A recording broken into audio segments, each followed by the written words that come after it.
Cette fois-ci, conformément aux dispositions de l'article 52 de la Constitution, Dileta Mohamed Dileta, président de l'Assemblée nationale, a présidé ce mercredi 28 janvier 2026 la cinquième séance publique de la deuxième session ordinaire de la 9e législature. Cette séance qui s'est tenue en présence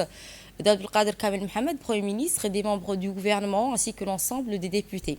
En ouverture de séance, le président de l'Assemblée nationale a adressé ses salutations aux membres du gouvernement, aux députés, avant de procéder à la lecture de l'ordre du jour portant principalement sur l'examen du projet de loi 187 de l'année 2025, nouvelle ligne portant sur l'édification rurale, ainsi que 10 projets de loi relatifs à l'approbation des comptes financiers d'établissements publics, notamment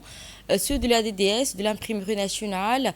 de la radio-télévision de Djibouti, de l'Institut national de l'administration publique, de l'Agence des réhabilitations urbaines et du logement social, de l'Autorité de régulation multisectorielle de Djibouti, de la Centrale d'achat des médicaments et matériels essentiels, de l'Agence nationale des systèmes d'information, de l'État, du Centre d'études de recherche de Djibouti ainsi que l'Université de Djibouti pour l'exercice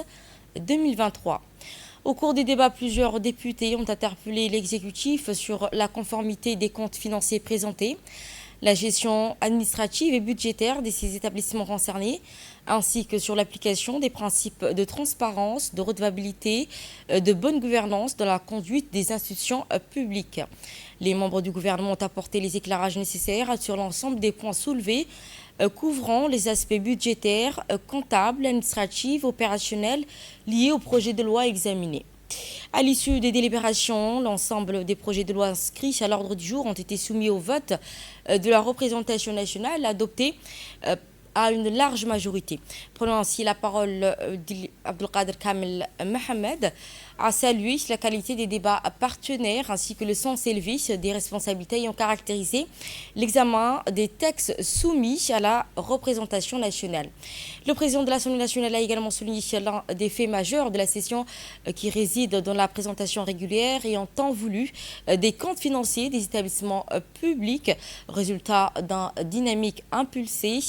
par le Premier ministre. Il a à cet égard, féliciter les membres du gouvernement, les députés, ainsi que la commission des finances, de l'économie générale et du plan